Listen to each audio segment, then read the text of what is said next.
Adjectif calificatif yo. Los adjetivos definidos o calificativos, incluyendo los colores, se colocan generalmente después del nombre que califican, salvo belle, petit, gros, vieux, jeune, bon, mauvais, grand, etc. Ejemplos. Yon belle musique. Yon ti chamkay. Yon jeune travailleur. Yon mauvais temps. Yon gros chien. Yon vieux kay. Yon bons amis. Yon grand lakou. Nota. Se puede combinar belle, jeune, gros, vieux, bon, mauvais, grand con ti para dar un sentido diminutivo o de cariño. Por ejemplo, yon vieux ti kay. Bel ti kay moya.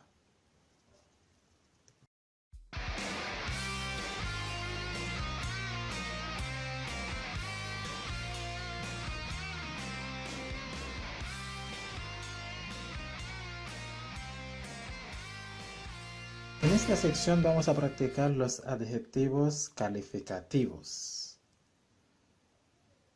Por este motivo, necesito que repiten después de mí, por favor. Bien, comenzamos. Nou gen yon bel ti pitit. Nou gen yon bel ti pitit. Ti machin sa rapide, oui? Ti machin sa rapide, oui? Se yon jen étudiant ki intelligent. Se yon jen étudiant ki intelligent. Se yon mauvais messager. Se yon mauvais messager.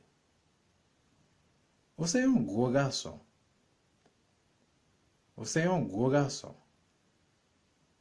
Pas di ça, se yon vieux mot. Pas di ça, se yon vieux mot. Li rete yon bon côté. Li rete yon bon côté. Nou se grand moun. Nou se grand moun. Ou gen mauvais ami. Ou gen mauvais ami. Ou travaille bien. Ou travaille bien. Li parle créole rapide. Li parle créole rapide. Se yon bon ti liv.